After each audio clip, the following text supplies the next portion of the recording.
Good morning दोस्तों, स्वागत है आपका आज के मुख्य समाचारों में। जी हां दोस्तों, आपको यहां पर देखने को मिलेंगी सुबह से लेकर शाम तक की तमाम बड़ी खबरें, मुख्य समाचार, ब्रेकिंग न्यूज़ अपडेट्स के रूप में। तो दोस्तों, आप सभी लोगों से रिक्वेस्ट है इस वीडियो को ज़्यादा से ज़्यादा लाइक और शेयर करें। तो दोस्तों, सीधे चलते हैं आज की पहली बड़ी खबर की ओर। गुजरात रामनवमी क्लेश, हिंसा की पहले से थी प्लानिंग, विदेशी आकाओं के संपर्क में थे आरोपी। गुजरात में रामनवमी हिंसा पर बोली पुलिस। जी हां दोस्तों, रामनवमी पर रविवार को भड़की हिंसा और आगजनी मामले पर गुजरात पुलिस ने बुधवार को बड़ा खुलासा किया। पुलिस का दावा है कि हिंसा की पहले से प्लानिंग की गई थी। खंगात में हुई हिंसा में स्लीपर मॉड्यूल के तहत साजिश रची गई। एसपी अजित राजियाणे ने बताया कि हिंसा में 11 लोग शामिल हैं। आरोपी विदेश में बैठे लोगों के साथ संपर्क में थे। आरोपियों ने 3 दिन बैठक करके साजिश रची थी। रजाक नाम के मौलवी ने इस हिंसा की साजिश रची थी। 11 आरोपियों से पूछताछ की जा रही है। दोस्तों, रामनवमी के दिन देश में सांप्रदायिक सौहार्द बिगाड़ने की कोशिश की गई थी। इस घटना का मुख्य सूत्रधार रजाक हुसैन उर्फ मौलवी आयुब के कई लोगों के साथ मिलकर पूरी साजिश रची थी। इसमें 3 मौलवी और 2 लोग शामिल थे। दोस्तों, पुलिस के मुताबिक मुस्तिक मौलवी मतीन मोहसिन इस साजिश के बड़े किरदार हैं। रजाक, अयूब, हुसैन, हशमशा दीवान भी साजिश का हिस्सा रहे। इन पर पथराव और आगजनी के लिए लोगों को उस्काने का आरोप है। इसके बाद दोस्तों, अगली बड़ी खबर। बंगाल में जांच पर बवाल, 18 दिन में 5 केस सीबीआई के हवाले। 3 में टीएमसी नेता आरोपी नाराज, ममता आज करेगी हाई लेवल मीटिंग। जी हां दोस्तों, कलकत्ता हाईकोर्ट ने 18 दिन के भीतर 5 केस बंगाल पुलिस से लेकर सीबीआई को सौंप दिए। इनमें 3 केस में सत्ताधारी तृणमूल कांग्रेस टीएमसी के नेता आरोपी हैं। हाईकोर्ट के इस फैसले को बंगाल सरकार के लिए एक झटका माना जा रहा है। वहीं पश्चिम बंगाल की सीएम ममता बनर्जी सीबीआई के जरिए भाजपा पर दबाव बनाने की रणनीति का आरोप लगा रही है। सीबीआई को लगातार जांच की जिम्मेदारी मिलने के बाद ममता बनर्जी ने बुधवार को हाई लेवल मीटिंग बुलाई। इस बैठक में ममता आगे की रणनीति बनाएगी। दोस्तों, माना जा रहा है कि सीबीआई जांच जैसे जैसे आगे बढ़ेगी, ममता और केंद्र के बीच टकराव बढ़ता जाएगा। इसके बाद दोस्तों, अगली बड़ी खबर। यूपी के सीतापुर में मुस्लिम महिलाओं से रेप की धमकी देने वाला महंत बजरंग मुनि हुआ गिरफ्तार। जी हां दोस्तों, सीतापुर जिले में मुस्लिम महिलाओं को रेप की धमकी देने वाले महंत बजरंग मुनि को यूपी में गिरफ्तार कर लिया गया है। दोस्तों, यूपी पुलिस ने महंत को सीतापुर में अरेस्ट किया। दोस्तों, आपकी जानकारी के लिए बता दें, यूपी के सीतापुर में महंत द्वारा दी गई एक हेट स्पीच का वीडियो सोशल मीडिया पर वायरल हुआ था। वायरल वीडियो में सीतापुर जिले में एक मस्जिद के बाहर सभा को संबोधित करते हुए यह महंत कथित तौर पर मुस्लिम महिलाओं के अपहरण और रेप की धमकी देते हुए दिखे थे। वे यह कहते हुए सुनाई दे रहे हैं कि अगर कोई मुस्लिम इलाके में किसी लड़की को परेशान करता है तो वे मुस्लिम महिलाओं का अपहरण कर लेंगे और सार्वजनिक रूप से उनका रेप करेंगे। हेट स्पीच वाले इस वीडियो में एक पुलिसकर्मी बैकग्राउंड में भी दिखाई दे रहा है। इसके बाद दोस्तों, अगली बड़ी खबर। अजान पर विवाद, राज ठाकरे पर सरकार का शिकंजा, आर्म्स एक्ट में केस हुआ दर्ज। जी हां दोस्तों, एमएनएस नेता राज ठाकरे हमेशा बड़ी बेबाकी से अपनी बात रखते हैं। बीते कुछ दिनों से महाराष्ट्र की सरकार को लगातार निशाने पर ले रहे राज ठाकरे की मुश्किलें बढ़ गई है। दोस्तों, आपकी जानकारी के लिए बता दें, राज ठाकरे पर आर्म्स एक्ट के तहत मामला दर्ज हुआ है। ठाणे के नौपाड पुलिस स्टेशन में एमएनएस प्रमुख राज ठाकरे पर आर्म्स एक्ट के तहत मामला दर्ज किया गया है। इसके साथ ही एमएनएस पार्टी के नेता अविनेश जाधव और रविंद्र मौर्य के खिलाफ भी केस दर्ज हुए हैं। दरअसल दोस्तों, राज ठाकरे ने मंगलवार को एक जनसभा के दौरान तलवार लहराई थी। दोस्तों, आपकी जानकारी के लिए बता दें, इससे पहले मोहित कंबोज महाराष्ट्र सरकार में मंत्री असलम शेख, वर्षा गायकवाड़ के खिलाफ आर्म्स एक्ट के तहत मामला दर्ज किया जा चुका है।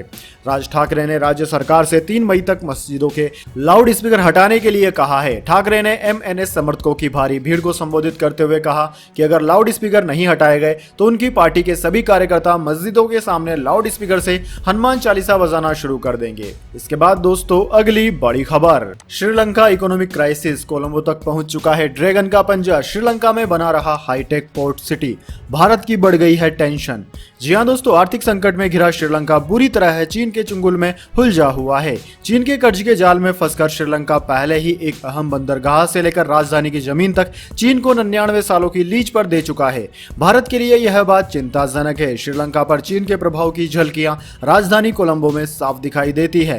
दोस्तों, डूबती अर्थव्यवस्था और जरूरी सामानों की किल्लत से नाराज श्रीलंका के लोग सरकार विरोधी प्रदर्शन कर रहे हैं। भारत अपनी तरफ से श्रीलंका की हर संभव मदद कर रहा है ताकि उसका पड़ोसी संकट से निकल सके, लेकिन बड़ा सवाल यह है कि आर्थिक संकट से निकलकर भी क्या श्रीलंका चीन के चुंगल से निकल पाएगा? कोलंबो में चीन के पैसे से बना 350 मीटर ऊंचा लोटस टावर श्रीलंका ही नहीं दक्षिण एशिया का सबसे ऊंचा टावर है। टावर के बाद चीन कोलंबो में दक्षिण एशिया की सबसे हाईटेक सिटी बना रहा है। दोस्तों, बीते कुछ सालों में श्रीलंका ने केवल हबनन टोटा बंदरगाह ही चीन को 99 सालों की लीज पर नहीं दिया, बल्कि चीनी ड्रैगन का पंजा राजधानी कोलंबो तक पहुंच चुका है। इसके बाद दोस्तों अगली बड़ी खबर, बॉलीवुड अभिनेत्री सोनम कपूर के घर पर हुई चोरी का हुआ खुलासा। पति के साथ नर्स ने चुराए थे सोनम कपूर के घर से कैश और गहने। आनंद आहूजा की दादी की कर रही थी देखभाल। जी हां दोस्तों, सोनम कपूर और आनंद आहूजा के दिल्ली स्थित घर पर चोरी की गुत्थी सुलझा ली गई है। दिल्ली पुलिस ने एक नर्स और उसके पति पर केस दर्ज कर लिया है। दोनों को फिलहाल पुलिस ने गिरफ्तार कर लिया है। दोस्तों, आपकी जानकारी के लिए बता दें, सोनम कपूर के घर 11 फरवरी को चोरी हुई थी। इसके बाद उन्होंने FIR दर्ज करवाई थी। रिपोर्ट्स के मुताबिक नर्स को आनंद आहूजा की दादी सरला आहूजा की देखभाल करने के लिए रखा गया था। पिछले जुलाई और अक्टूबर में यह चोरी की वारदात हुई थी। इस साल 23 फरवरी को शिकायत दर्ज की गई थी। फिलहाल दोनों से पुलिस पूछताछ कर रही है। आरोपी नर्स और उसके पति शकरपुर स्थित एक प्राइवेट फर्म में अकाउंटेंट है। PTI की रिपोर्ट के मुताबिक दिल्ली पुलिस के सीनियर अधिकारियों ने सरिता विहार इलाके में छापेमारी की। इसके बाद नर्स और उसके पति को अरेस्ट किया गया। अभी चोरी किए गए कैश और गहनों को बरामद नहीं किया गया है। इसके बाद दोस्तों अगली बड़ी खबर, आर्यन खान ड्रग्स केस में NCB ने 2 जांच अधिकारियों को किया सस्पेंड। लापरवाही और गड़बड़ी का है आरोप। जी हां दोस्तों, कार्डिलिया क्रूज ड्रग्स केस में नारकोटिक्स कंट्रोल ब्यूरो यानी कि NCB ने एक बड़ी कार्यवाही करते हुए इस केस के 2 जांच अधिकारियों को सस्पेंड कर दिया। इनमें IO इंटेलिजेंस ऑफिसर शामिल हैं। जिन लोगों को सस्पेंड किया गया है उनमें मुख्य जांच अधिकारी सुप्रिटेंडेंट VV सिंह और इंटेलिजेंस ऑफिसर आशीष रंजन प्रसाद शामिल हैं। दोनों को काम में लापरवाही और गड़बड़ी के चलते निलंबित किया गया है। दोस्तों, इसी केस में 2 अक्टूबर 2021 को NCB ने अभिनेता शाहरुख खान के बेटे आर्यन खान को अरेस्ट किया था। करीब 26 दिन सलाखों के पीछे रहने के बाद आर्यन फिलहाल जमानत पर बाहर हैं। इसी केस में विवादों में आने के बाद NCB के जोनल डायरेक्टर रहे समीर वानखेड़े को DRI में वापस भेज दिया गया था। आर्यन के अलावा इस केस में 19 अन्य लोगों को NCB ने अरेस्ट किया था, जिनमें से एक को छोड़ अन्य सभी जेल से बाहर जमानत पर हैं।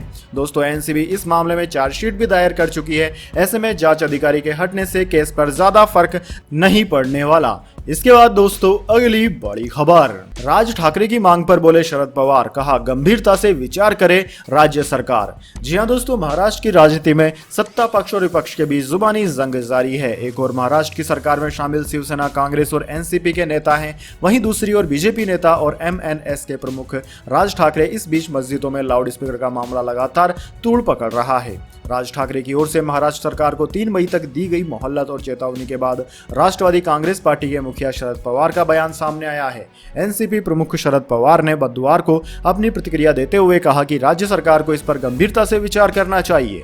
महाराष्ट्र की सियासत के कद्दावर नेता पवार ने कहा कि हालांकि यह समय महंगाई और बेरोजगारी पर बोलने का है, लेकिन इस पर कोई आवाज नहीं उठा रहा है। फिर भी इस मामले को लेकर जो कुछ घटनाक्रम सामने आया है उस पर राज्य की सरकार को जरूर ध्यान देना चाहिए। इसके बाद दोस्तों अगली बड़ी खबर, 54 भारतीय सैनिक पाकिस्तानी जेलों में हैं बंद, सुप्रीम कोर्ट ने केंद्र से मांगा जवाब।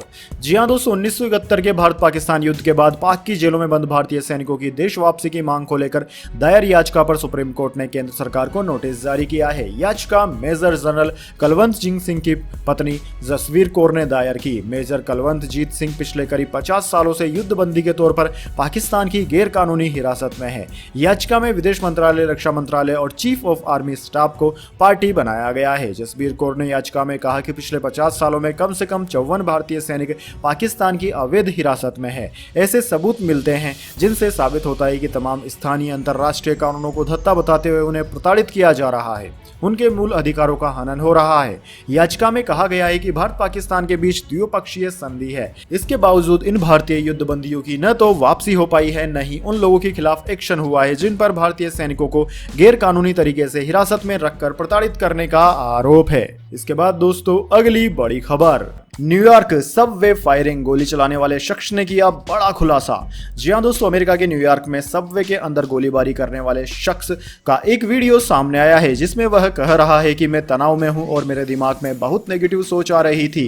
दोस्तों आपकी जानकारी के लिए बता दें, 62 वर्षीय शख्स फ्रैंक जेम्स वो संदिग्ध है जिस पर FBI की नजर है। हालांकि अभी तक FBI ने यह पुष्टि नहीं की कि ये वही शख्स है जिसने गोलीबारी की थी, लेकिन इस पर संदेह जताया जा रहा है और शक के दायरे में है।